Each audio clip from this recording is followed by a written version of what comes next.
Hello, and welcome back to the Pretty Little Podcast. We're your hosts. My name is Phoebe. And my name is Caroline, and today we will be yapping about everything under the freaking sun, and I'm actually in a bad mood, so lucky for you guys, you get to see me just really like rare and raw and vulnerable and honestly beautiful. Vulnerable is beautiful. Don't tell me otherwise. How dare you? How are you feeling? Well, I was going to say, how are you? And I just remembered you just told us. Oh, I just told you. Don't worry. I think if you had actually asked me that, I might have passed out. I don't know if Phoebe's ever said, how are you? So I just went ahead and let everybody know. But thank you so much for asking. I'm in a bad mood. I have without a doubt asked you how you are before. The fact that she's saying that as if she's like trying to recall a specific time she's asked me that. She's like, no, I've definitely asked you how you are before. Like, no, there was that one time I saw you fall down the steps and I said, how are you? This is bullshit. Because I would never fall down the steps because I'm so graceful. Right. You know, I did fall down the steps once backwards and on crutches. I think I remember that. If any of you thought that you had fallen down the steps and that it was bad, well, I just beat you. In the B building of our high school, those stairs, whatever that is. That's where the devil murals were. Okay. That building. Going up those stairwells at like peak. Oh my God. The fear of walking up them and being like one wrong move and I fall and I knock everyone down. Actually, every person on earth is in this stairwell right now. What's crazy is that all 1 million people on earth are in this stairwell right now. Yeah. What's crazy is that you said that and I immediately was transported back to being in that stairwell with my Hurley backpack on freshman year of high school. And my here's what really was the issue. Especially for you and me, because we are like just absolutely like, I'm trying to think of something to compare our like size and weight to, and I can only think of like a pebble. Maybe like a field mouse. Oh, honestly, maybe for you. Too big for me. I said pebble. Actually, how dare you? I said pebble. You heard me say pebble, and then you suggested field mouse. I'll remember that. Anyway, but the thing is that like, I remember my backpack being so heavy that it felt like at any moment I could just like kind of find like, thank God my boobs are huge is the thing. Thank God for my enormous freaking jugs that evened out the weight distribution on that staircase. At our high school was literally so fucking massive that like they may as well have not even spent the money on lockers because nobody used them. No. Especially because mine was on the 6th floor. So was mine. And it's just like, truly, what are you going up there to do if you aren't forced to go up that many flights of stairs? And so everything that you could possibly need throughout the days in your backpack, including your lunch, including everything. Unless you're brave and you decide to hold your lunch in your hand, in which case now you don't have free hands. So if you were to fall, what is going to catch you? The people in front of you or behind you. But like, why is every high schooler's backpack so on Special Forces when they made turtles, when they made everyone like carry those horrible bags, and then Tom Sandoval had to carry JoJo. Oh no, JoJo Siwa. I'm sorry. I'm so sorry. JoJo Siwa had to carry Tom Sandoval. It's like that is what every high schooler is going through like, every day. That's just a high schooler's day in the life, and these people struggled. Like any high schooler could go on Special Forces tomorrow and outperform and be fine. JoJo Siwa. Yeah, she didn't I win. feel like we have a lot to talk about today. Well, why don't you lead it, because I don't have anything to talk about. The Charli XCX, the article hasn't come out yet fully. Well, that's what I was just reading. I couldn't. Okay, so it's not out yet because I found. That's what I thought, because I couldn't read the whole thing, but maybe some people have access to it. I don't know. I found I'm not paying for it. Well, do you want to? Should I even say this on the podcast? This is a major hack, a major paywall hack. But if I say it here and the million people on Earth hear it, then maybe they'll change it. But I'll say it anyway. Well, then just say it for me. No, I'm going to say it anyway because it's not illegal. Okay. Sue me. Okay. Sue me. It's not illegal. You can't. Here's what you got to do. Okay, if you're somebody who could change this, paywall bypassing thing I'm about to say, just so you know, I'm about to talk about it in 10 minutes. And for the next 10 minutes, I'm going to talk about my menstrual cycle. Okay, is everybody gone? Okay. I love those TikToks that are like, okay, girls, like we are going to talk about mascara. And then you're like, okay, so here's what we're actually going to talk about. Anyway, if you go on your phone and you're on the page and like it comes up, and I don't know if this works for everything, but for a lot of things, this works. If you put your phone browser in reader mode, it will allow you to read it like a PDF and you don't have, yeah. That's wild. Here's the thing. It's that I'm fine paying for journalism. You know, I understand, but here's what I will say.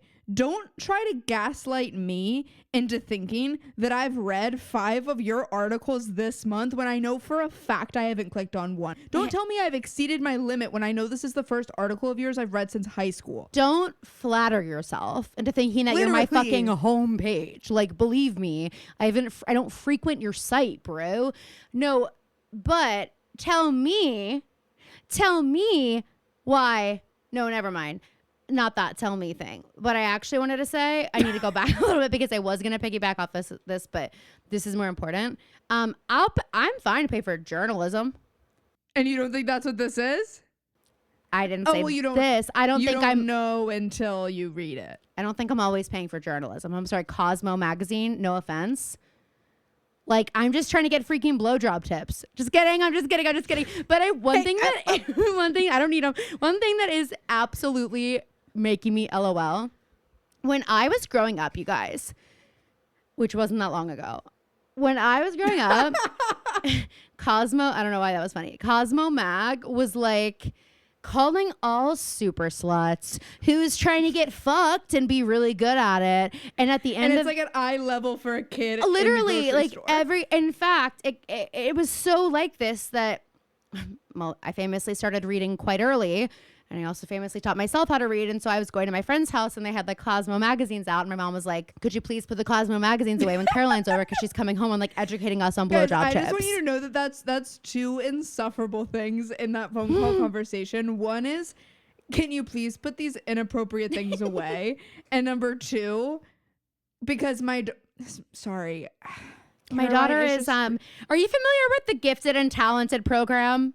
Okay. Yeah, so she's in that and she's reading really early and really well. So her reading comprehension is really great. So if you could put those away, that'd be great. I can't believe I still do not know my IQ because mom is gatekeeping that information.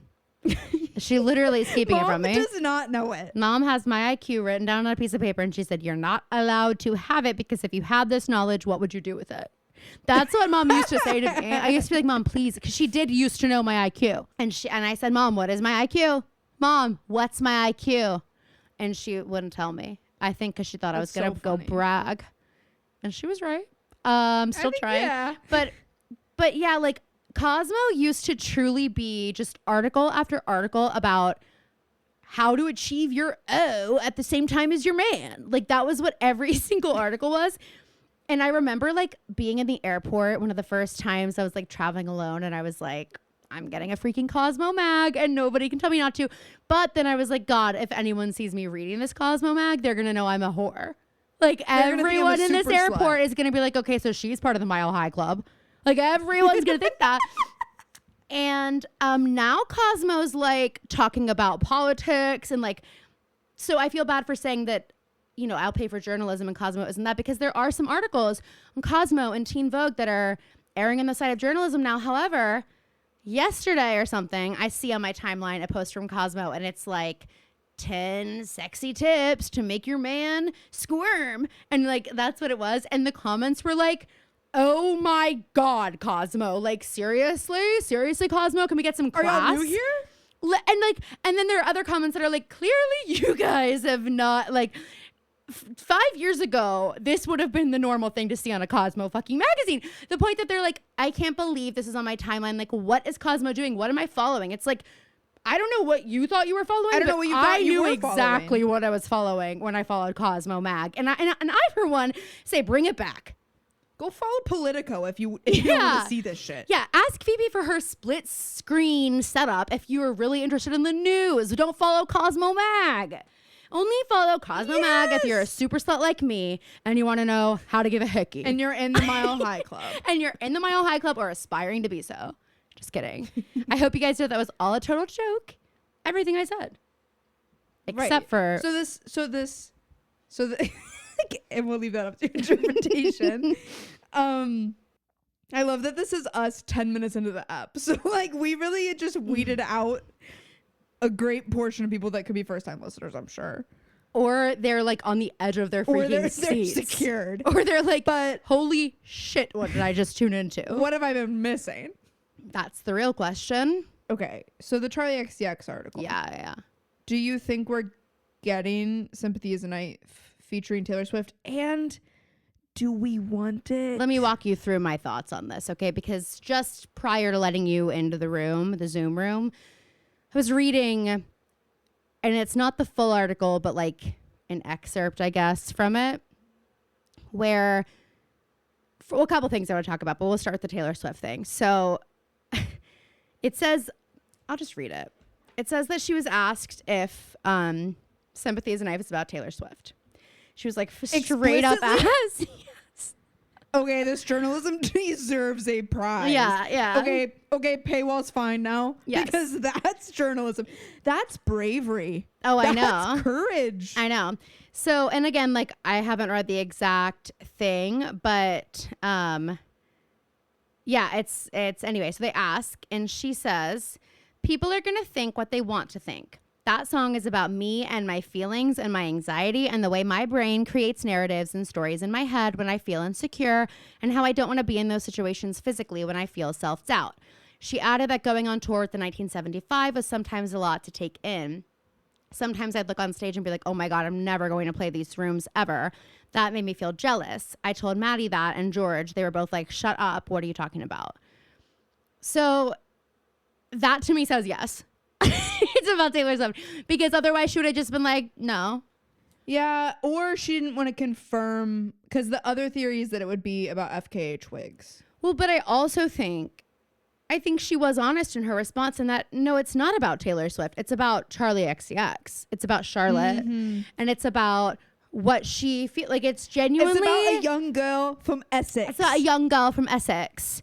Underneath the icon is a young girl from Essex. And it's just like about how like I'm not into girls hating other girls, and like it's just sort of like how I'm feeling, and has nothing to do with her, unless of course she thinks it does. And it does.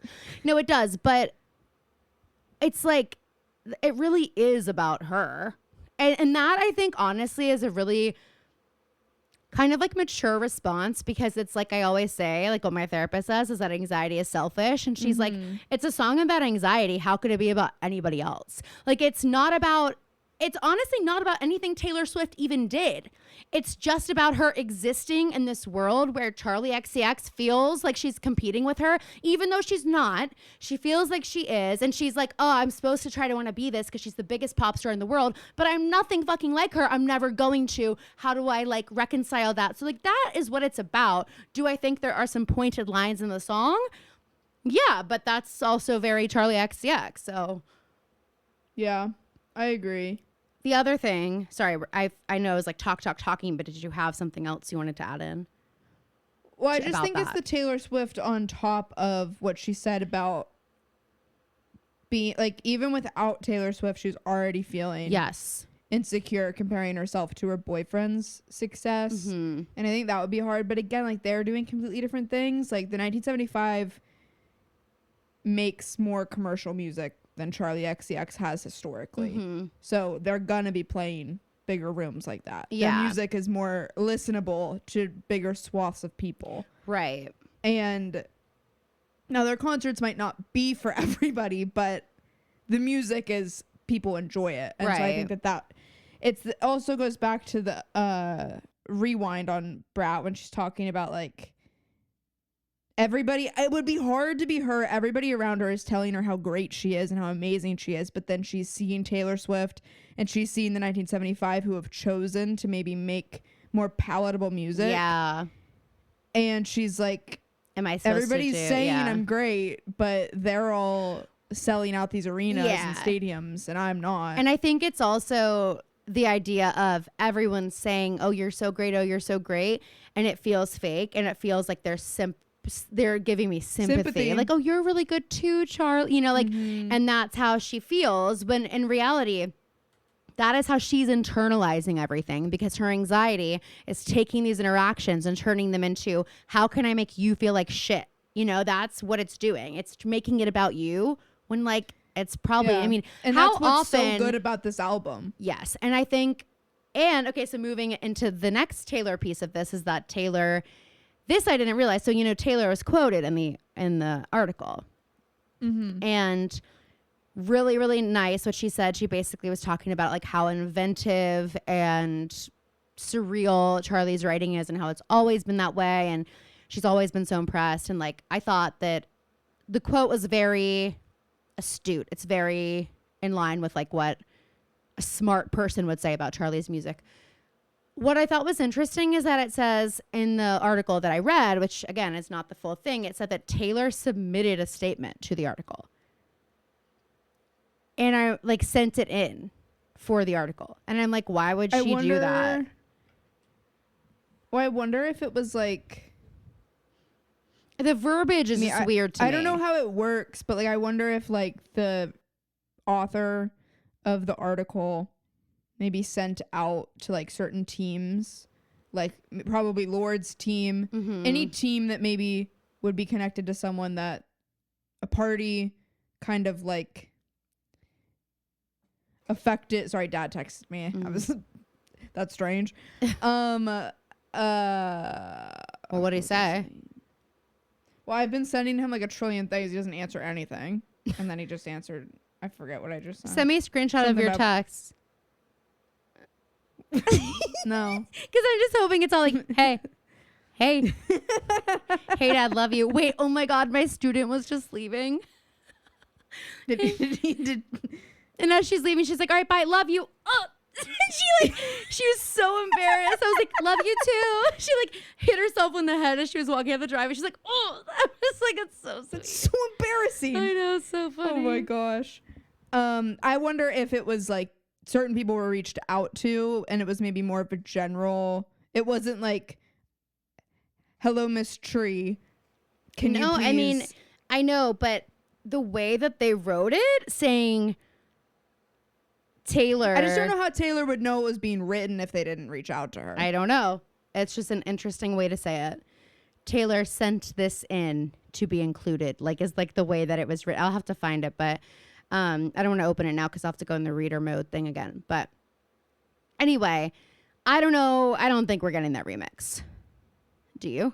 Some of the music journalists that I follow on TikTok think we could. I mean, would I absolutely fucking love it? Yeah.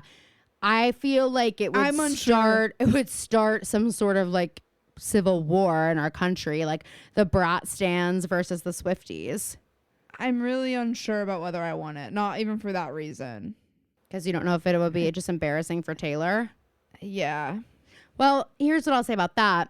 You know, Charlie just went on one of Addison Rae's songs and it's like the worst song I've ever heard. So it happens to the best of us. But Taylor doesn't need that. True. I was like, there's no way Charlie XCX thinks this is a good song. She's just like doing it because Addison screamed on Von Dutch, which was iconic. But you wrote, "Are we anthropologists?"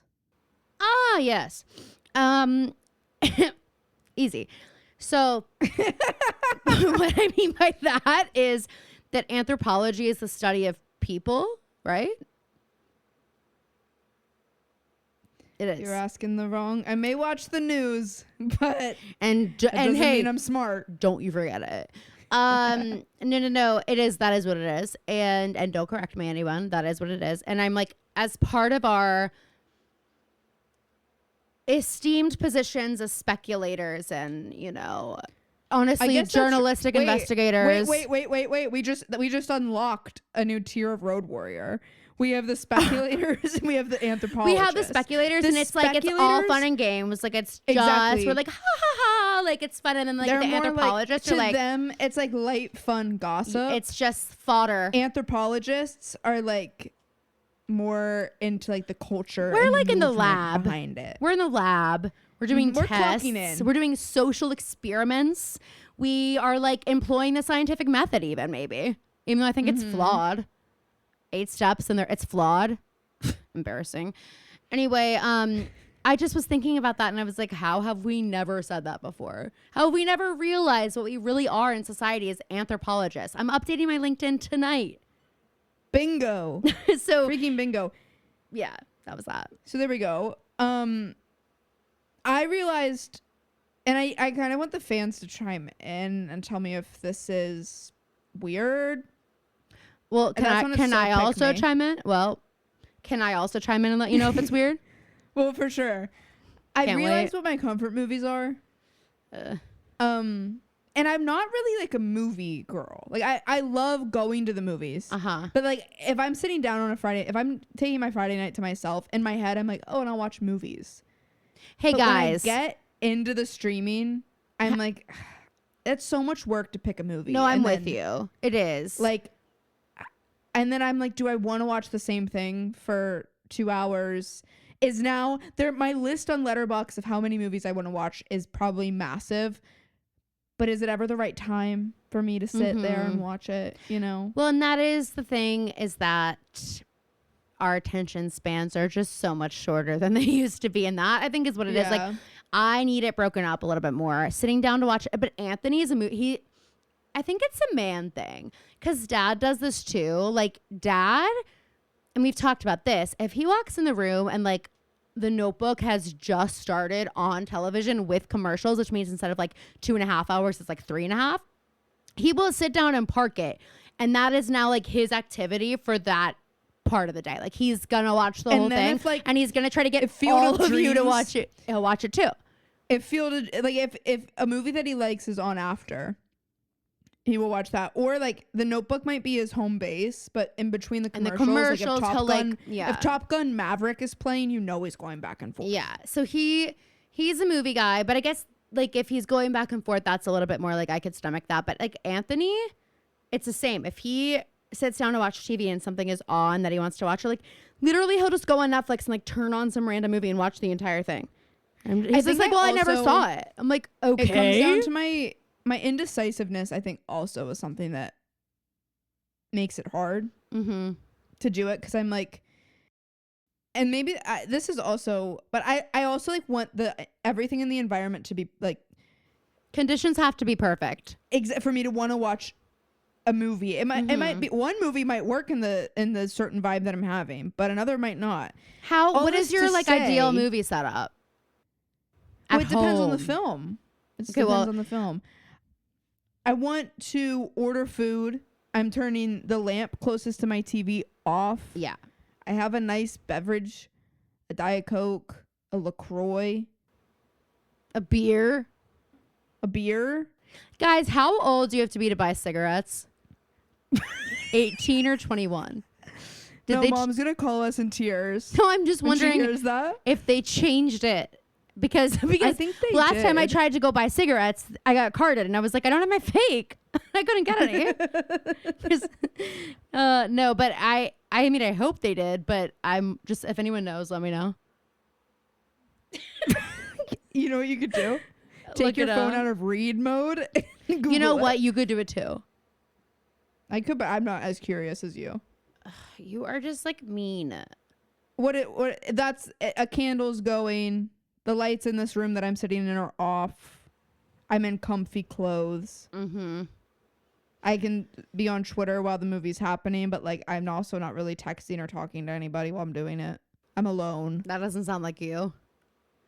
Phoebe, for someone who is pretty like silent when you're around her, she loves to text. It's so funny because like there was a time when it felt like I was pulling teeth to try to get Phoebe to respond to like a single one of my messages, and now it's like I can't keep up. My fingers actually can't move fast enough to like keep up, and I'm awake 23 hours a day. Well, sometimes I because we have a Big Brother group chat with Amber, and Aptly named the Situation Room.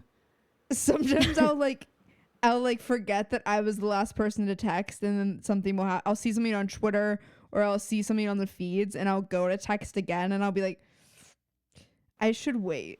I probably shouldn't text again before either. Well, yeah, of them have answered. because Phoebe, you're kind of a guest in that group. This is like your trial run.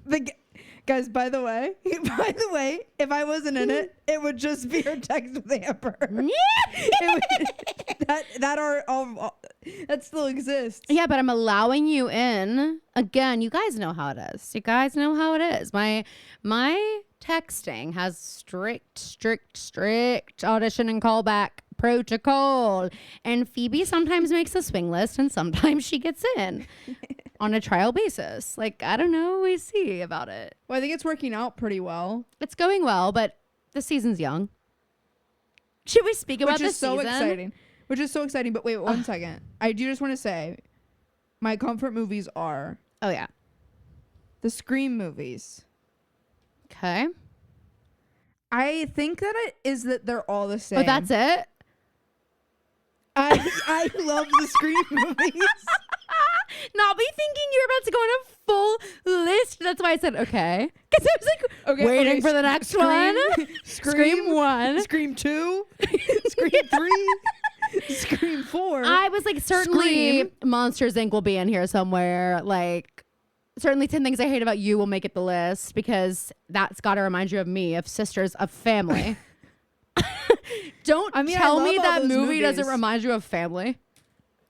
I do love all those movies, but they don't bring you comfort. I don't know. I realized that like I recently watched all of them, and like I had a movie marathon for myself. We know. And I hadn't seen some of them, and now I'll like be like, what am I gonna do this weekend? I'm like, probably watch a Scream movie, and then I'm like, I should probably branch out, not watch a Scream movie every weekend. But I love them. Well, there's something about them. That's why they've made so many. I know. There certainly is something about them. Well, I'm glad that you've nailed that down because I think a lot of us were worried and stressed. We're like losing sleep. Like what? Or these comfort movies. Do you know what I'm worried and stressed about? Tell me.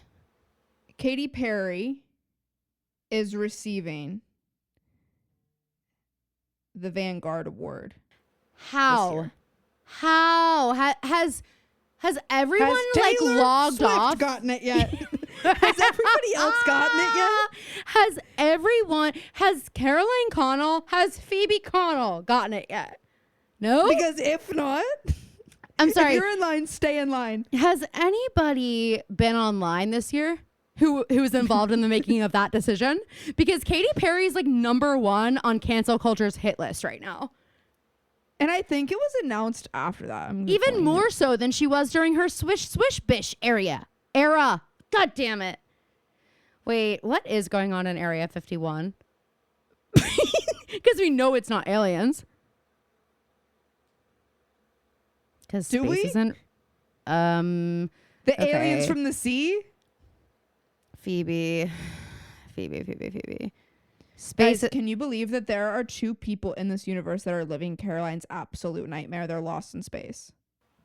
Oh my God. I saw this tweet that was like, I hope they're at least like holding hands. Like, I hope they at least like made it a bit of a, like a rom-com. Maybe more of like a romantic tragedy than a comedy. They're both married though. So, well, hey, Fee, hate to break it to you. Doesn't really fucking matter. It's They're sad. coming back down. When? 2025. Fingers crossed. Here's the thing. They've never done this before, right? So we don't really know. I just, I mean, I guess I shouldn't make light of it. Glad they're okay. They've got smiles on their faces though. Yep. I'm glad for that. Scary. It couldn't be me. Literally in a million years. The second Caroline got an inkling that they were going to be stuck in space, Caroline would have Caroline would No. have put herself out of her own Hey, misery, the probably. second I got an inkling that we were going into space to begin with, I would have done it. They're like, no, Caroline, you can't take the pill right now. You haven't even taken off yet. I'm like, let me go.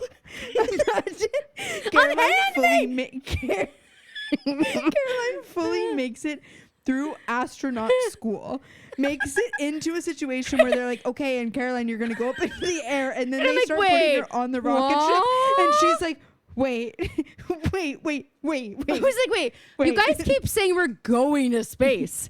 I thought this was all a bit. We all are in on the joke, right? Space isn't I've real. been Wait, you guys are crazy. I've been method acting this whole time. Oh my God, you guys are out of your minds. Let me out of here, these crazy people. Yeah, we take off and I immediately open the door. They're like, Caroline, stop. Stop, you just killed everyone in here. I'm like, I'm setting us free. Actually, try setting us free. Oh my God. Whoa, what just happened? I want to talk about Big Brother, though. Okay, yeah, let's get into it. Someone wanted to know, who do we think is going to win? It's so hard to tell. Here's the deal. Like, I would say right now, if I want to say Tucker, but like, He's such a big target now. he's such a big, That they the have only to take the thing shot at though, him. yeah, the only thing that I'm thinking is that he is managing his social reputation pretty well because he's not really lying. Like everything, he's being very transparent. If Bless you. Today has been tough, though, for Tucker in that arena. I think people are starting to, and whether they're right or wrong, I'm not sure. Some of the stuff today was hard to like piece together for me. With does how it I was have to do watching with it. like the AI and well, here's an interesting ripple. So for those of you who like are listening, even though you don't watch Big Brother, they introduced a new twist called the AI Instigator. So America got to vote on which of the house guests we wanted to like stir up trouble. And obviously we all voted for Tucker. And he basically can do whatever he wants. Like he can choose any of the house guests and have a deep fake of them come to like the meeting room and give an announcement and like spread tea or like tell information or expose people, whatever. And nobody will ever find out that it's him because the game will never expose it. And he is not allowed to tell anybody. So it's like kind of like the most amazing power you could have, honestly. Right. But, and then we will decide if he wins $0, $5,000, $20,000, like 50 or something, like some crazy amount for this. So the first thing he does is he has Quinn, his like mortal enemy in the house. He has a deep fake of Quinn come tell everybody about Tucker's showmance with Rabina and then also says like Pentagon forever. And Leah, what's the Pentagon? Girl, you are too, you know what? If you have to ask, it's actually more embarrassing that you asked. So she's out so of the loop. But like exposing an alliance, but also Imagine this showmance. She and Cam are the final two. And they got there just like literally dumb look and they get to the final two and they're like, wait, so who wins? How do we find out who wins? They like don't even know there's like a jury deciding, like they know nothing about the game. But yeah, I think it's interesting because he's in this position now where he can no longer be completely upfront about his game because he has this big secret he cannot tell anyone about. So it's interesting. Typically, he doesn't really tell lies. He's like, yeah, I said that and here's why. And like people kind of respect the gameplay. So they're like, I hate you. But like as a player, I do also respect what you're doing. Yeah. Which is why like I felt like when Brooklyn left, she was so mad at Tucker. But then his goodbye message, I felt like she was like, I respect the game a little bit because he was like, good game. Like, I can't wait to see you out of here. And it's like, if he can continue to do that, then I think the people in the jury will be like, he deserves to win. If he gets to the final two, they often will be like, we can see past. Because like there was a win, Taylor won a couple years ago. And like she started the season, the house hated her. And it was crazy. It was like every single week somebody would like target her and they would be out. And they kept calling her like the assassin because it was just like somehow she kept surviving and everyone fucking hated her in this house. Like it was crazy. And she ended up winning. And like the jury had to choose and they all fucking, I was so worried the whole time that they weren't going to choose her because they all fucking hated her. But when it came to it, they were like, we respect this game so much that we will give it to you because we understand that you like were the best player. You know what I mean? And then she also won America's favorite player. So like, it also just shows like the house can be so wrong and America can feel so different. It's been such a crazy group of people. None of them are really likable. But today everybody's starting to feel kind of stressed, played by Tucker. And Tucker, like, he said to T-Core today. Well, also, why does he say T-Core? Why does anyone say T-Core? I think it's disrespectful. Like, I think it's honestly T-Core. So disrespectful when people mispronounce your name after they are aware of how your name is actually pronounced. Especially, like, I say this with Nick Viall all the time. Like, I'm sorry, if you're in the room with somebody and you can hear them saying Ariana, why do you then say Ariana? If you just heard them say Ariana and that's the way it's said, I agree. Why would you not then correct? It's like, is it like a I'm too proud? Like, I don't get it. I hate it. I think it's rude. I agree. But he like started talking about how he was gonna like throw the AI competition, so he would have to be voted. Okay.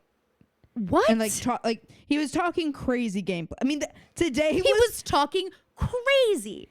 And so I don't know. I think it's getting to a point. What's hard about a Tucker versus Angela vote, if Tucker decides to throw it and Angela can't win, if it's them together, I think that. And it breaks my heart hearing Angela saying, like, and I think if I'm up against him, like, I think I could get the votes. You're like, girl, no. Well, the problem is ageism is going to come into play then. Exactly. But also another thing that I'm thinking of is I do feel like some people feel protected by Tucker. Like, if he's there, he's the bigger target.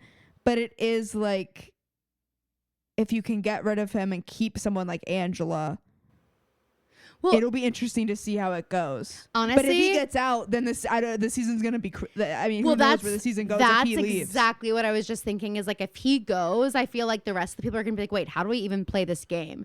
Like no one there. Tucker said it last night when he realized that America voted him for the AI instigator. He was like, oh my God, like my goal is to make this show fucking crazy and like nothing you've ever seen before. And I hope you're happy with what I'm doing. And like, we are. He is giving us a show. And he's more self-aware about like, he maybe isn't sure about what he's doing. Whereas MJ is fucking delusional. Oh my God. The conversation she was having today with Rubina, and she's like, look, like, I know that like, all these things about my game like make me seem like I'm really good at this she game. Keeps saying and, like I know I'm a threat. She thinks she's a comp beast for whatever reason, and it's like, okay, you've won like 2 competitions. You haven't been HOH once. A lot of the competitions, hate to break it to you, are luck. They're not like physical ability. I'm sorry, the ball thing that you won, MJ, it wasn't like you're a fucking like Olympic athlete. And the games that Tucker have won have been pretty consistently like not difficult, but I feel like it's clear that there's a level of skill that he has. It's not luck with him, which is why he's actually a comp beast. Whereas MJ, it's like, well, I think you're a comp beast in the way Angela could be seen as one because you won HOH 2 times. I mean, it's so true. I don't know. It's interesting. I feel like if he leaves, he's just such a core, like he is such a pillar of that house right now. He really shapes the house, and I feel like a lot of people will be lost. I think a lot of people, what's interesting is, while a lot of people feel protected by Tucker, I think a lot of people feel protective of Angela, even though they're so annoyed with her.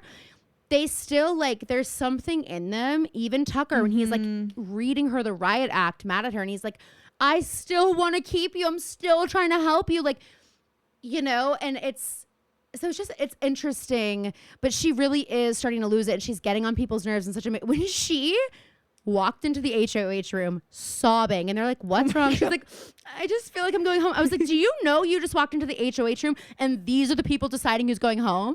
I was like, did you think you walked into like a friend's room and you're like, I think I'm going home, and like you're walking into the room with people who are deciding? Why don't you just say like come in here to talk game the way everybody else was doing instead of crying like this? And they're like, okay, we haven't even like discussed that. She's like, I thought she was like, oh, okay, thank God. I was doing this just in case. Like, I would have respected it if that's what she did. It was interesting. I don't know. I mean, this season it's so good. is unpredictable. And I love that Phoebe says, as someone who is watching her first season of Big Brother ever, but it's true. I love that you're loving it so much. I love that you're so happy that like we're basically almost a third through and there's so much left and there's so much that's going to happen. Which I can't believe. I know. This feels like what would normally be like where we'd be almost done with the season and there's so much to go. It's wild. I'm so glad that you're loving it, and I'm glad that the people are watching it that have never watched because we're talking about it. And because sometimes I'm like, oh God, I hope people aren't bored, which you can always fast forward. But if you're not watching Big Brother, like if you're a true anthropologist, you better be watching Big Brother. The show is for you. The show is for you. That's actually how you can decide if you're a speculator or an anthropologist. Do you like Big Brother? Then you might be an anthropologist. There is on our spectrum, I think there's a difference. People that of speculator to anthropologist. People that just watch the show are more of a speculative anthropologist. Okay. Yeah. And people that watch the feeds are like real anthropologists. If you were like in the feeds and on Twitter following the accounts, because like that's what I will say is I'm often I do like to watch the feeds at night, as you know, but throughout the day I don't really like watch it. But Twitter gives me like everything I need to, like it just serves it up so beautifully, and these little bites. It's like, here's what you actually need to see. This is important. And so like that paired with the Situation Room group chat, paired with the actual show and the live feeds, like you're really getting everything from these people, and it is so interesting. This, from what I've understood in the chats and on TikTok, this season I think has what Love Island season 6 had, and that people are feeling a shift in the shows, and like suddenly all these people are like, way more people are watching this season and enjoying it and are like getting super into it the same way that was happening with Love Island. I don't know exactly what that is. I wonder if part of it is that people really like the format of Love Island because it was 5 nights a week. Big Brother, you can it's 3 nights a week, but you can watch live feeds. So I wonder if part of it is like, because it is like really sad when it's over. Like when it's over, you're like, oh my God, like what am I going to have do? To have a thought. And I have to wait for next summer now. Like, because you only get it once a year. But last year they did Big Brother reindeer games, and they like bring back favorites. You know, there's a celebrity Big Brother that Frankie Grande was on. I know. And Todrick Hall. Yeah, I remember that era. Todrick Hall was like the most hated person on earth after Big Brother. That was like the downfall, I feel like, right? I think so. I just remember, I didn't watch, but I remember Amber telling me, and I didn't like understand Big Brother at all, but she explained the entire game of Todrick Hall to me and like why everybody hated him and like why it was so, and I remember just like not understanding really, but like whatever. And then now I'm like, I actually should go watch that season because it would probably be so fascinating to me. It just is so interesting, the decisions that people make. One, when they know they're being watched. And it's like sometimes they know they're doing something shitty and they know they're being watched, but they have to do it to get themselves out of a situation. So it's like the need to survive outweighs the need to like protect your reputation and like protect, like to mask, you know, socially. And then it's like, what decisions do people make when they're in these situations where it's like, okay, you're gonna backstab someone or you're gonna protect someone, or you have to make a decision between these two people that you really fucking like and one of them has to go, so figure it out. Like, it's just crazy. And it's interesting because it's not like Survivor where the stakes are so high.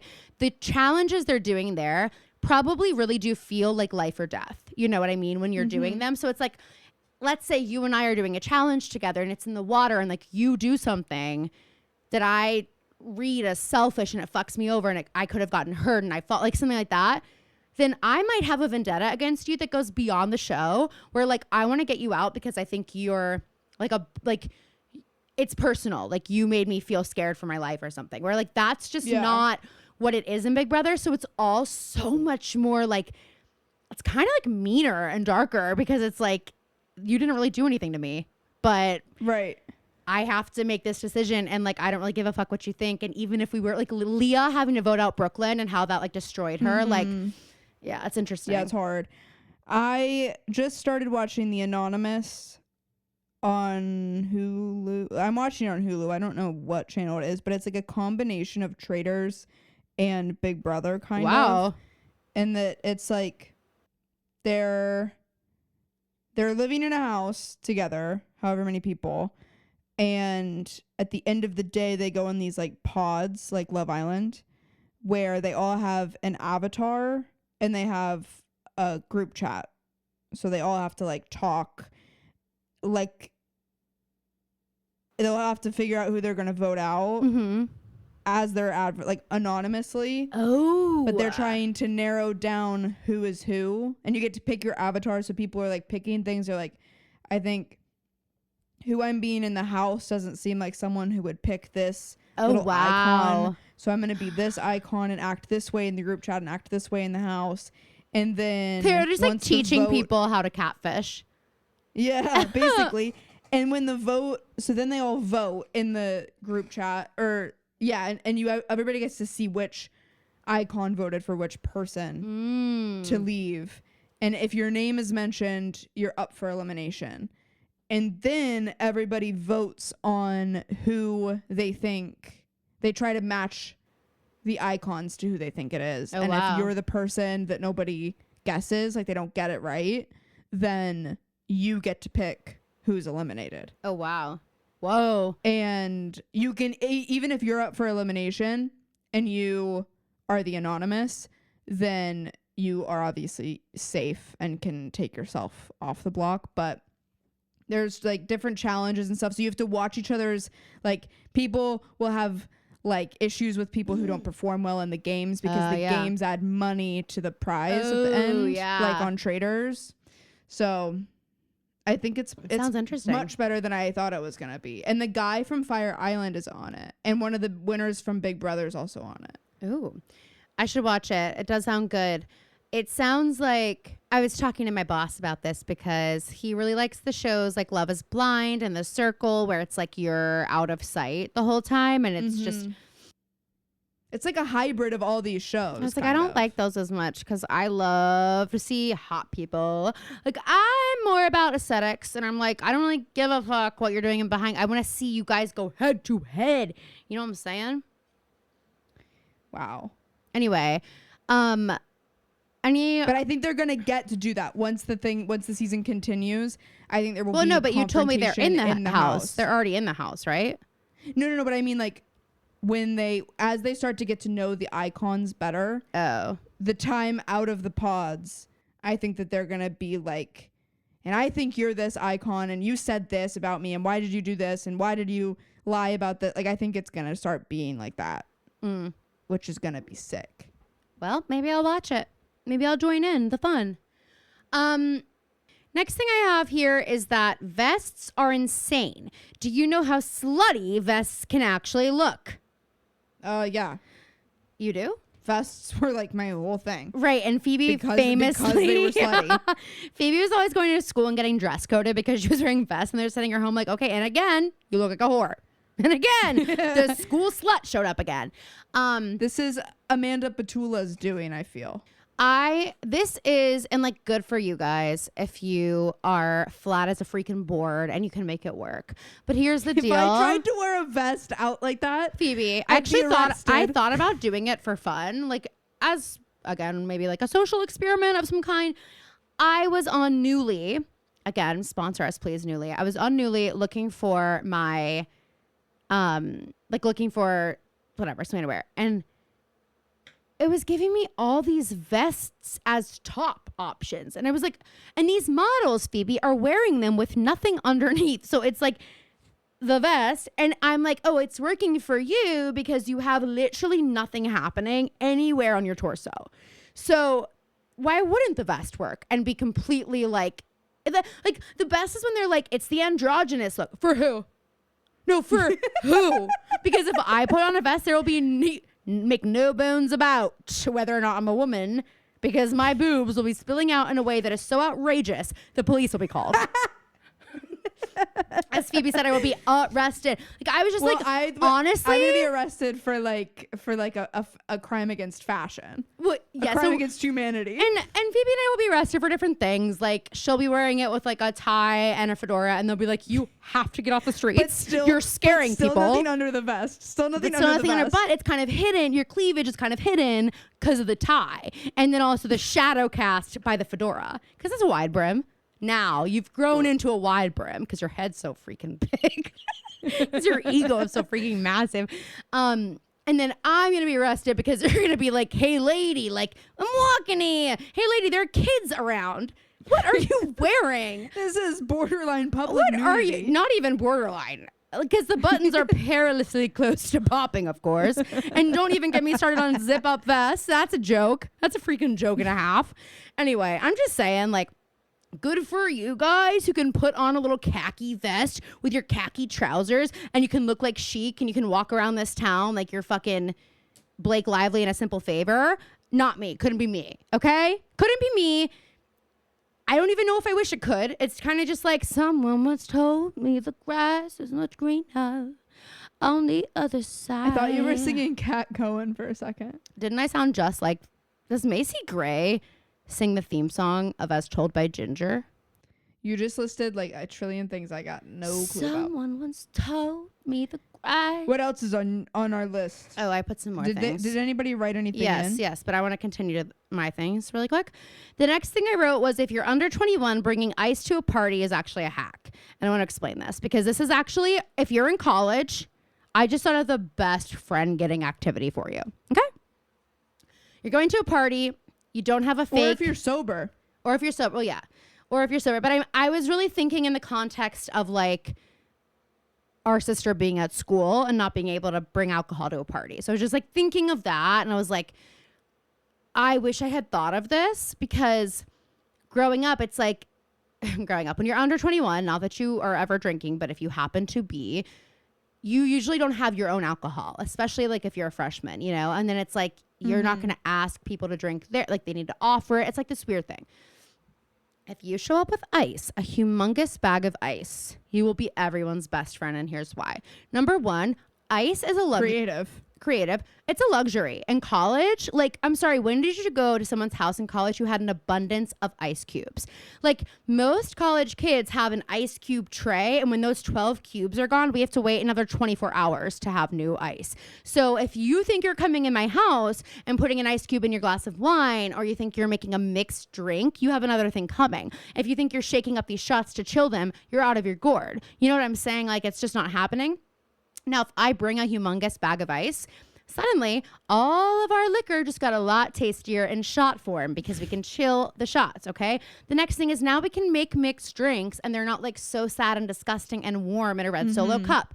Now, if somebody has wine and it's not cold, they can put like if they bought it on the way and it's not cold, rosé or white wine, they can put a little bit of ice in there. The other thing is if anyone's not drinking and they just want to have water or whatever, you've got like ice water. It just makes it so much nicer.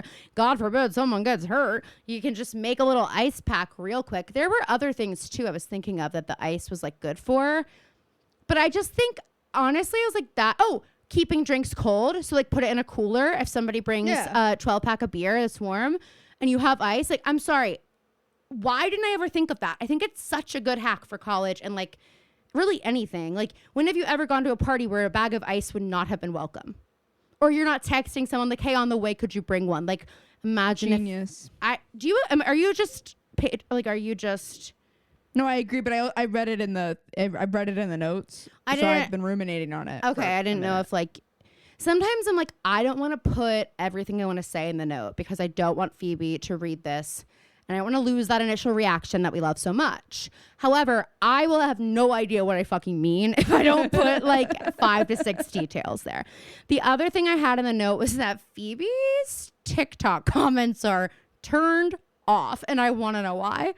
Why does it say the creator turned off comments on your 2 TikTok videos on your private TikTok account? Are they off on both of them? Yes. I literally was like, how does this video have no comments?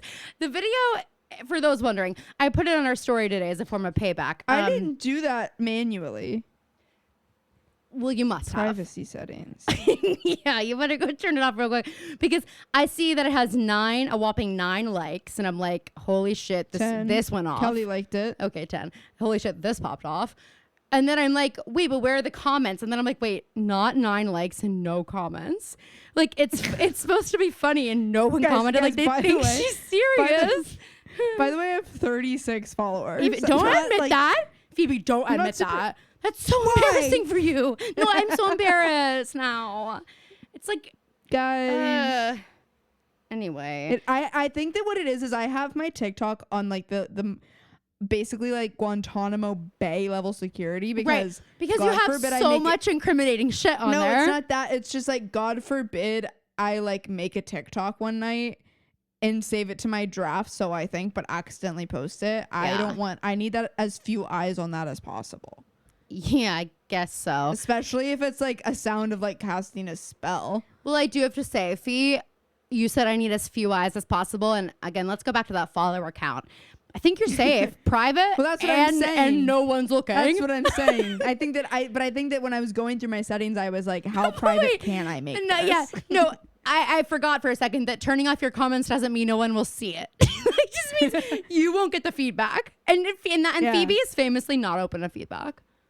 No. But I just You thought shouldn't be. I thought it was so funny that your comments are that is like it's just nothing's funnier than seeing the creator turned off comments for this video, and I'm like, why? Was there a lot of like problematic discourse going on in this? Like what? Why? Anyway, that's all I had in the note, but we did have people It is send a funny stuff in. TikTok though. I know it is funny. I didn't know if it would.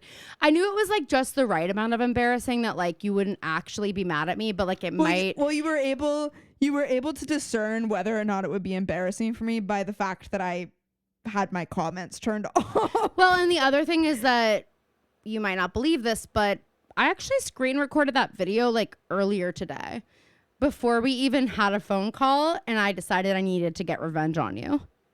Why'd you screen record it? Well, I found it. Was I couldn't save it because again, Guantanamo Bay level security. So what was I gonna do? I had to do something. I had to get it, and so I got it. And then I was like, oh, I didn't know the situation would arise immediately to use it, but here we are. I want something from Phoebe. She won't give it to me, and I said, you will. And that's just the beginning. I just wanted you to get a little taste of what's to come, biatch. All right, so let's see what people sent in. Wait, what do you think of Martin Short and Meryl Streep dating? Chic, epic, incredible, legendary. Obsessed. Absolutely obsessed. Oh my God, wait. One of Anthony's friends texted him and said, should I watch The Devil Wears Prada? I've never seen it. What's it like to be a man? No, I know. And Anthony literally said to me, like, okay, he just texted me, should I watch The Devil Wears Prada? I've never seen it. And I said, did you respond? What a stupid fucking question is, like, what kind of stupid question is that? And then Anthony was actually voice recording, and I didn't know. And I went on this big old rant about like, what a stupid fucking question, obviously. You know what? Spoken like a true fucking man. I think I said that. I went on this huge thing about it. So I don't know if he ended up watching it, but like if he didn't, don't call me again. A storyline from Scandal that had us shook. It's been a second. I mean, you guys know we absolutely fucking hate the storyline of her being put in that like fake ass cell. Yeah, that's what I'll say. I was actually going to say that because that's what made me stop watching the show. But Yeah. I was going to say, I don't know, last week's little stunt at the TNC. The fact that they're literally still together. I thought that they were going to do a Ryan Gosling, Rachel McAdams. Oh my God. MTV situation. Also- People's Choice Awards. Yes. Kerry Washington also I love when celebrities have like a slightly like off sense of self on social media that comes across as like really authentic. As very refreshing. But it's like they don't really get it. Celebs, they're someone just like us. Someone tweeted an electoral college map that was all blue. And they were like, the electoral college of Kerry Washington and Tony Goldwyn tell the truth about what happened on that set. And Kerry Washington quote tweeted it. She's like, you're welcome. And said, anything for democracy, I guess. So are you gonna know then? that we does she know that we don't mean like behind the scenes secrets? We mean like, did you guys fuck or not? Like that's what we want to know. And from the looks of it, from the look of his hands on her waist last week in Chicago, I'm like, okay, they did. I feel like they've got the type of relationship that Lucy Hale and Ian Harding must have. Where it's like at a certain point, it's like, yeah, maybe nothing romantic ever happened, but it's almost because if it did, we would never recover. You know? It's like in another life, in another timeline, Ian Harding and Lucy Hale are married and like are like the hottest Hollywood couple. And I think it's the same for Kerry Washington and Tony Goldwyn. Like in another timeline. And that's why their chemistry in this timeline is so strong and palpable. Palpable. You know what's it's also like so brave and strong of them to not give in, because there were so many nights that they were like, and their spouses talk about courage and bravery. Their spouses. Wait, can we give out the award? You're gonna have to take that off. I almost made that joke earlier about the journalist in the Charlie XCX article. Oh my god. But I'll just bleep it and no one will know what we mean. Well, that's so true. Okay. And by no one I mean dad won't feel it rattle in his bones when I hit post. So I can't tell if this is the name of a book. If it isn't, I think it should be. Someone wrote in, the idea of slow motion is better than no motion. Working 9 to 5 while being a creative. Oh, that should be a book. I saw that submission. That should be a book. If it was a book, I would read it. But I won't write it. But what I will say is like, that's so true. It's so true. And I was talking to someone about this. Maybe it was one of my students where I was just like, well, you know what? I'll quote one of my favorite professors from college named Paul Rolfs. I'll never forget when he was in this movie with Sarah Silverman, and like in the first few scenes, she was like giving him a blowjob, and then we all watched it because we thought he was so cute. But anyway, we didn't say anything obviously, but he was like, I got so much out of his class. He taught an acting for the camera class, and he was talking to us about when you're auditioning for commercials, like a Wendy's commercial, for example. Maybe I've talked about this before. When you like take a bite of that hamburger or whatever, it's literally called a tasty bite.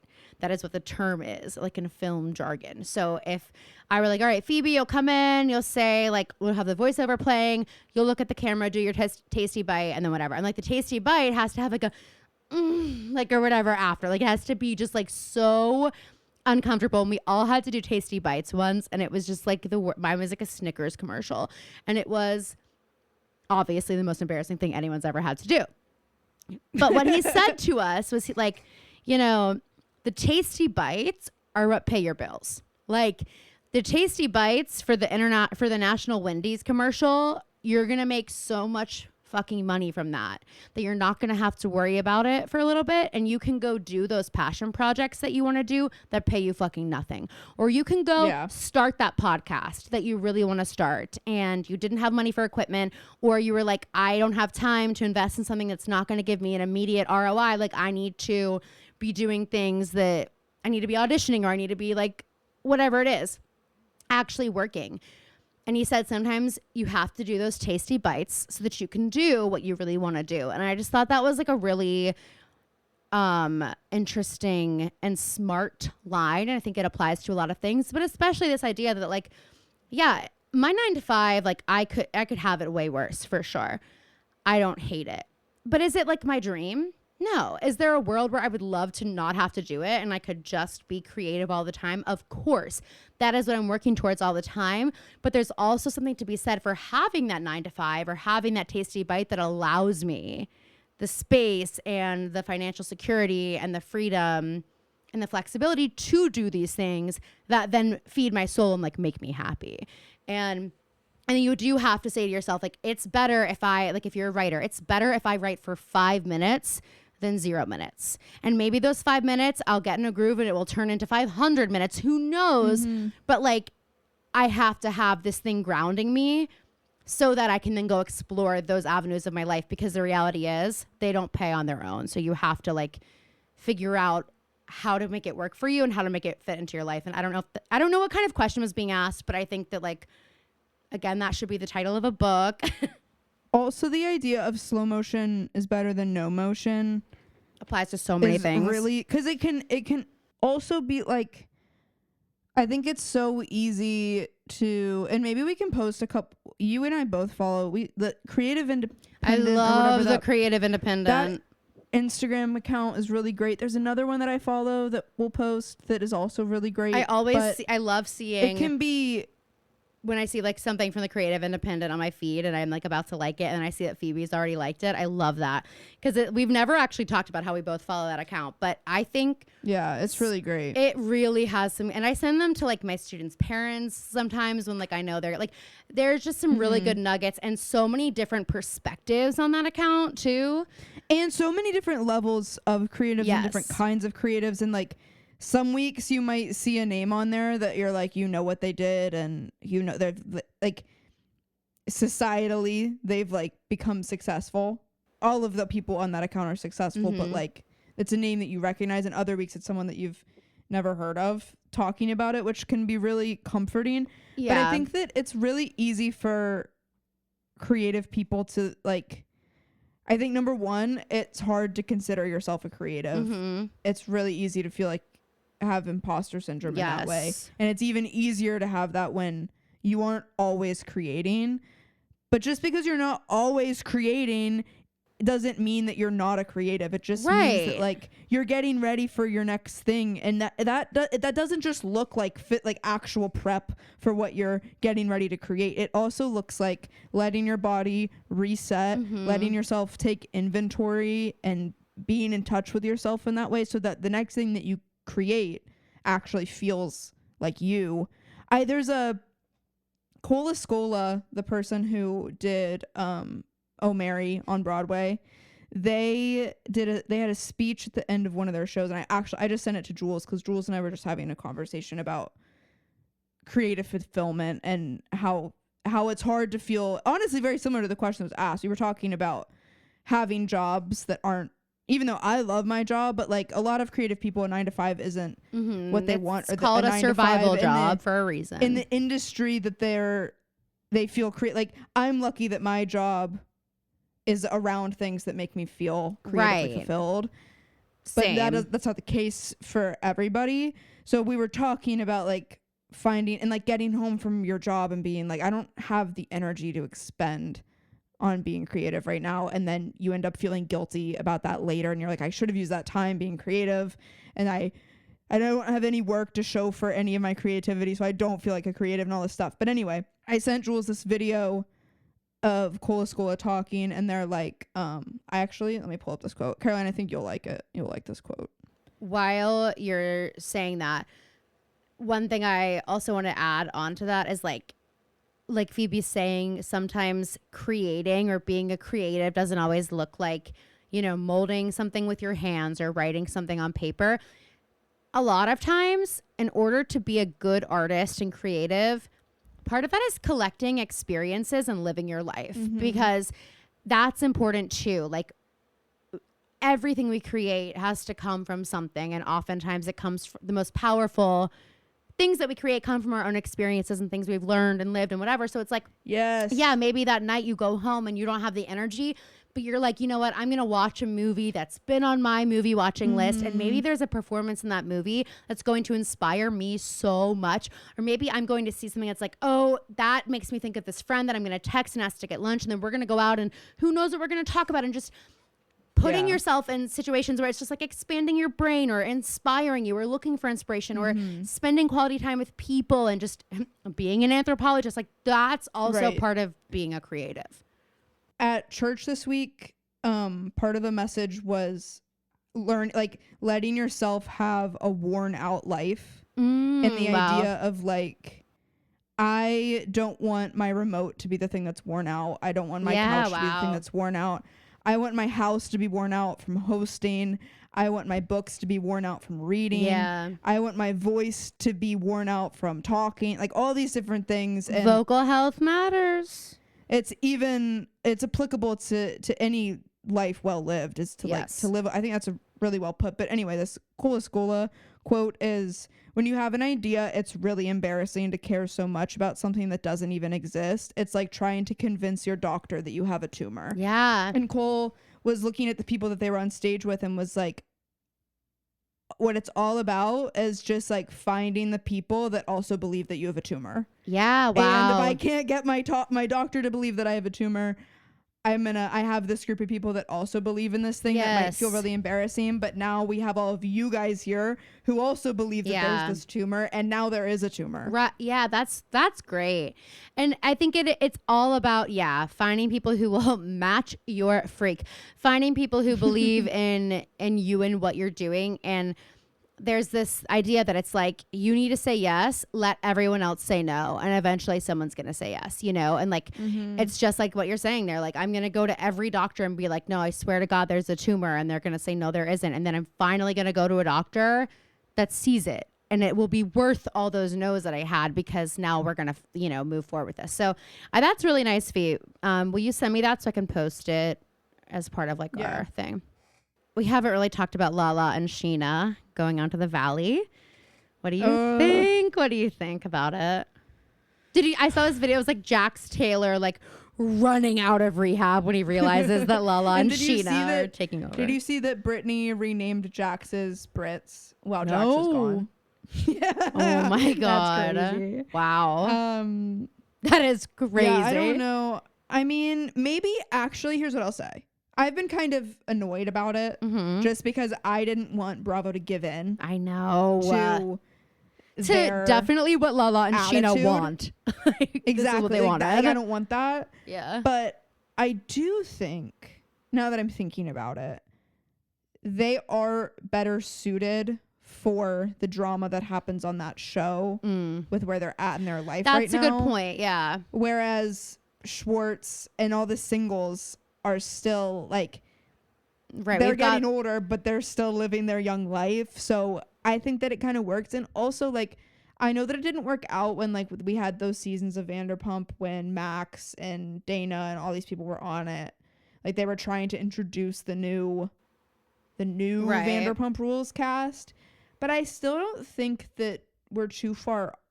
I think we could try that again. I also heard that there's an influencer that got a job as a manager at Something About Her. And people are thinking maybe that means that there will be a show. And Ariana went on Watch What Happens Live, and Andy was like, will we ever do like a Something About Her reality show? And Ariana was like, I mean, anything's possible, like with a wink kind of. And Andy also felt in on it. So maybe there's something coming there. Wow. I don't know, but I think that Sheena and Lala leaving, now that I'm thinking about it, is gonna give Vanderpump Rules a little bit more room to grow and expand and morph. They were kind of holding it back a little bit. And it did feel like there were two different storylines, the two different plot lines. We had the family kind of life where we're watching these people like have baby showers and we're dealing with like marital issues and building families and things like that. And then on the other hand, we literally just have like complete debauchery and someone who's like, I'm sorry for not doing Molly and laying and looking at the stars every night, and I don't want it. And like, that's just not really the same vibe as Lala and Sheena. So I think you're right. It's a good point. I am going to have to like commit to the Valley probably. Season 1 is good. Once you're in it, you'll enjoy it. I've watched some of it, but yeah, I think I'll have to revisit that. But at least once Big Brother is over, we will get Traitors pretty soon, and then we'll get all these things will just start. In Salt Lake. Well, Salt Lake is before Traitors, right? No. I mean when Big Brother's over, though. Oh, right. Well, I guess that is a long time. Like, we have time. Yeah. So it's gonna, Anyway. All right. Should we move into our rotations? Yes. All right. My rotation is first and foremost Jasmine Cephas Jones. Because I was reminded of my vendetta against Anthony Ramos this weekend. Thank God you did not say Anthony, my husband.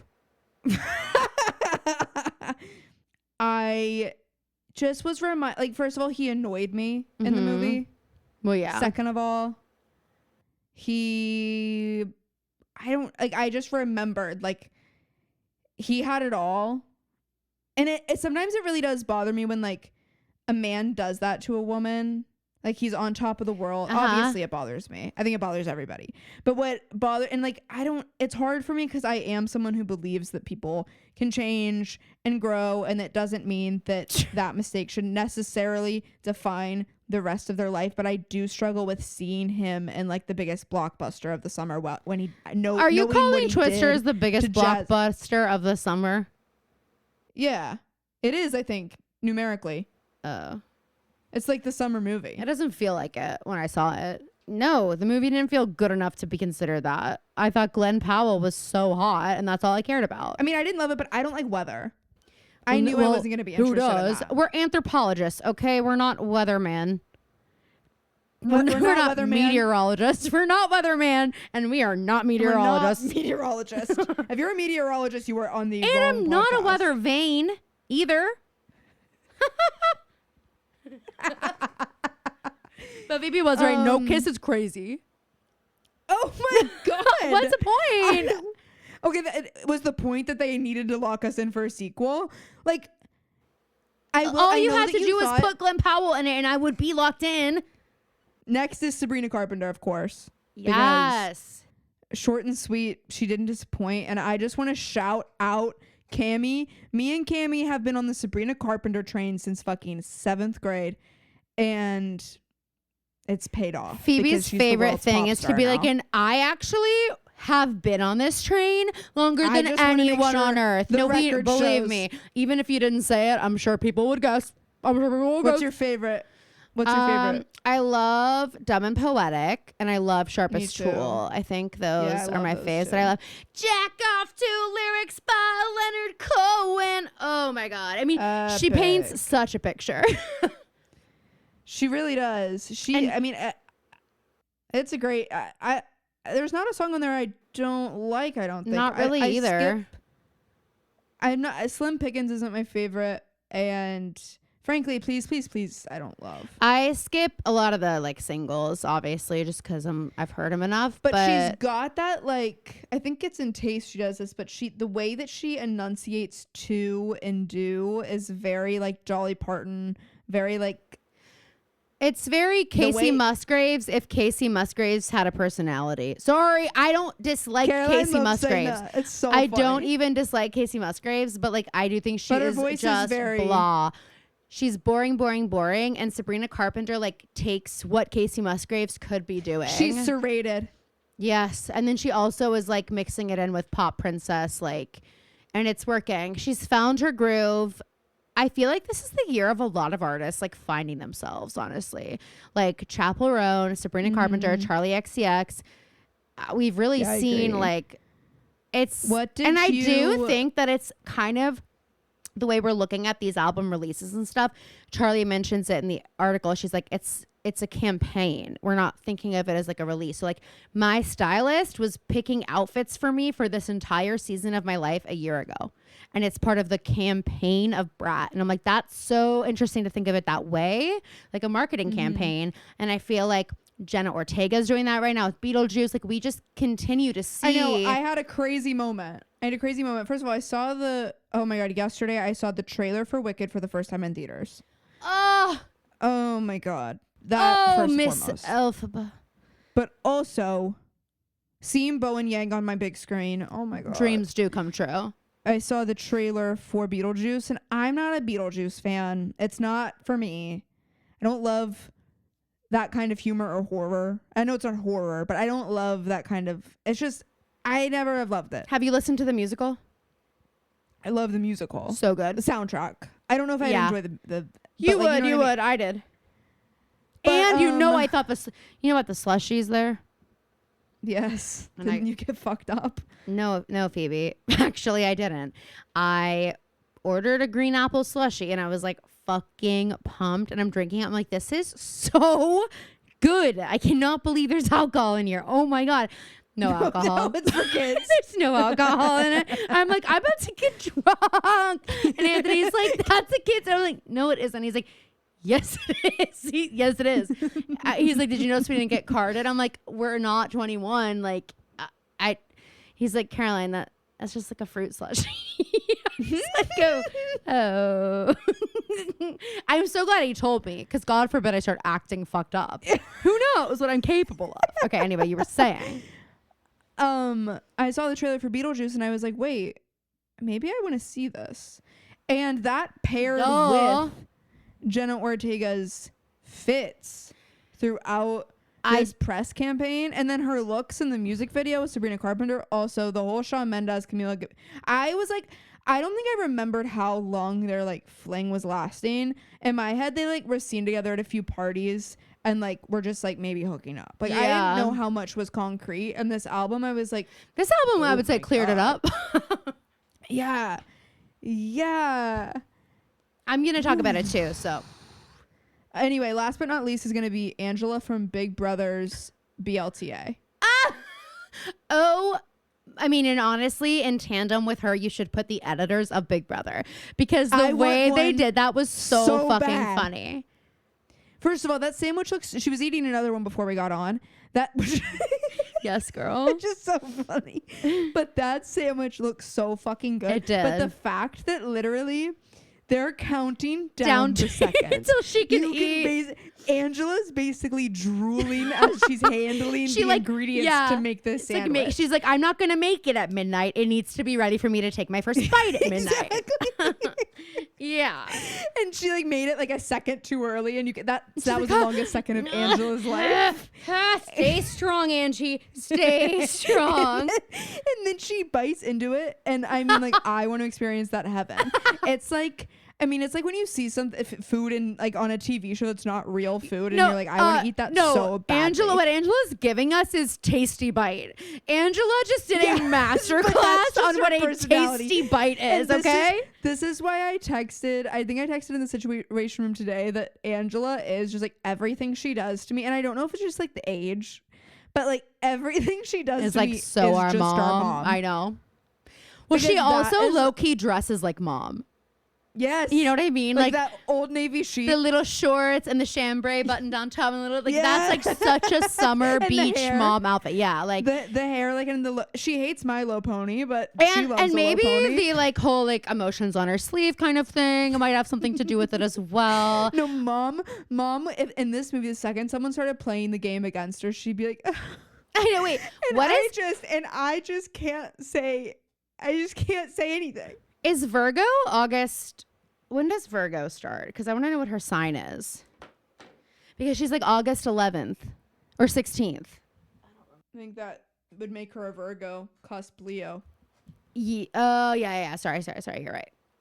I forgot about Leos for a second. Sorry, Leos. If anyone's going to be pissed about that, I know it's going to be you. Yeah, I was just going to say. Yeah, don't worry. Leos and I butt heads for sure.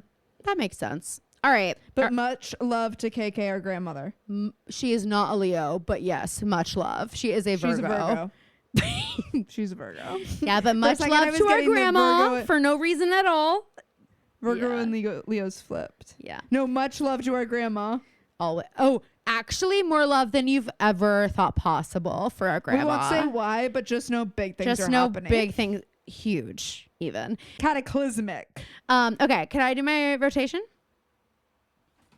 First up, and today was the worst day of my life, by the way. And actually this podcast was kind of the determining factor in that. Monday. And now that we've gotten basically done with it, she's been like, yep, and this was the worst day of my life. Yeah. Mondays, am I right? Monday, okay, August 26th, 2024 on my nightmare rotation. Just kidding. But what is on my nightmare rotation is the apple crisp oat milk shaken espresso drink at Starbucks. Have you had it? That was my fall drink last year. Dude, well then something happened. Or you have bad taste buds, or you're a dud. You got dud taste buds but you know what? Tara also said that like she loved it last year too. I was like, you know what? I'm going to try something a little different. I went and fed Millie, and then I was like, I'll go to the Galleria Starbucks because it's on the way, whatever. And I was brave and I ordered something different because I was like, I deserve it. It's a Monday. I'm miserable already. And I'm gonna I'm going to get myself a drink that's not just a nice Americano. I'm going to try this Apple Crisp because I've heard good things about it. And I ordered it in a grande. Mm-hmm. Okay. So like it should have been hard to fuck up. And I pick it up and it honestly looks tasty. And I'm like, oh shit. Like I'm about to be excited. And I took one sip of that thing. Like I actually was like, ah! Like driving. I was like, it's just like it was so gross. What did you not like about it? Everything. I think the main thing is that apple doesn't belong with coffee. Maybe that's the first thing. I love it. I think it tastes great. It doesn't. It just tasted like shit. I don't know what to tell you. Like it tasted so bad that I almost started crying. I just was like, are you fucking kidding? There is nothing worse than when you go to treat yourself and then on like the worst day of your life, you go to do something like hoping to save the day. Not me spending $8 on terrible. a coffee to like essentially tell me I'm ugly. Like that's also guys, how it made me feel. Here's the other hack about the iced Americano is that it's so much cheaper yeah, than the fancy lattes that I was ordering. So much cheaper. That's the first thing. The drink sucked. I'll never order it again. So there. All right. There's the first thing. Next up on my list is Shawn Mendes. And here's why. Because honestly, Sabrina Carpenter painted the perfect picture of this man in Dumb and Poetic for me to hate him. Like, I was just like, oh, so he's every fucking guy I dated in college. Like, you're like, actually, let me just quote a few lines real quick because if I'm Shawn Mendes, I'm going into hiding. Has he spoken about this at all? Also, what the fuck is Camila Cabello doing? Wait, that's hold crazy. on. What sucks is that Shawn Mendes, this is his like, he thought this was gonna be his comeback moment. Yeah, right. He thought Short and Sweet was? No, he's releasing his first album in a long time, and he like went on a hiatus. He like was really mentally unwell for a bit there. All right. You're so dumb and poetic. It's just what I fall for. I like the aesthetic. That's so me in college. Every self-help. The melody of the song is so Chapel. I actually thought a lot of Chapel on this record. I thought it reminded me of Chloe or Sam or Sophia or Marcus. Oh, it sounds like that too. Yeah. I think it sounds like Coffee. Maybe. Anyway. Sorry. I'm like singing it. I can't. Okay. Every self-help book, you've already read it. And that's like what killed, like that whole thing where it's like, no, I'm in therapy, so I can't be toxic. It's like, okay, let's just weaponize that. Okay. And love everyone is your favorite quotation. Like that's the most like hit the nail on the head. Try to come off like you're soft and well-spoken, which couldn't be more Shawn Mendes. Jack off to lyrics by Leonard Cohen. Anyone who knows Leonard Cohen knows that it's the most depressing fucking music. I mean, it's so good, but like if you want to be sad, if you want to be sad, and doom and gloom boy, that's what you're listening to. This is how I know that it like it's not like when someone writes a song about someone and they have to kind of like fill in certain blanks, because if it were that way, if it weren't exactly who Shawn Mendes was, she would have used a different artist. Because what's the Boy Genius song? They have a similar line about jacking off to Leonard Cohen. Really? Oh. Or the song Leonard Cohen. Oh, yeah. Like, I was going to say, isn't it called Leonard Cohen? Yeah, I just remember, I don't love the song, but it is like, it's a similar, but like, I feel like if she was like, pick just like an artist that's like so like dumb, Leonard Cohen's not dumb, but like, every boy but would, it's just like wants to so seem deep like and intellectual, and like they think it's so broody to listen to him. It makes them different. She would have picked a different one if it had just been like picking a random one. But no, this is Shawn Mendes really did like feel out his core. Yeah, 100%. And then the other lines that I love: save all your breath for your floor meditation. Obsessed with that. I promise the mushrooms aren't changing your life. Like all these, they're just.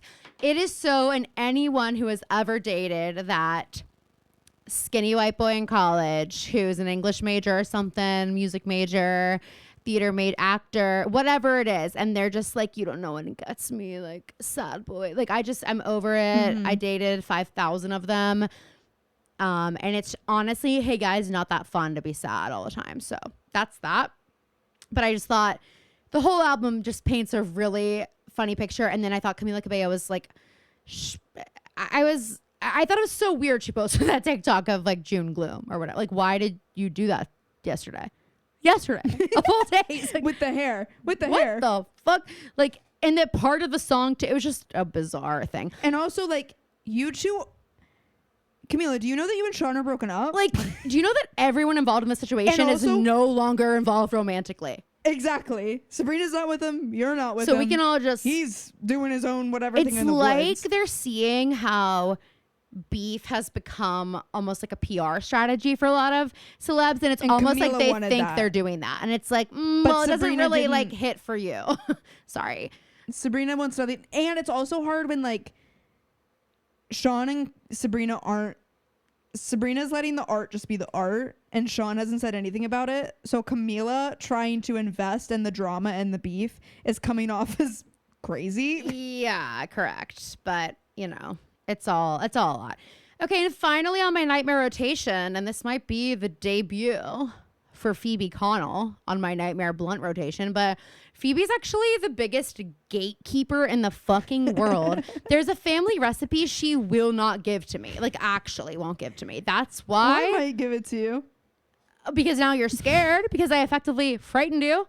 I effectively scared you shitless by posting your locked down private TikTok to our story.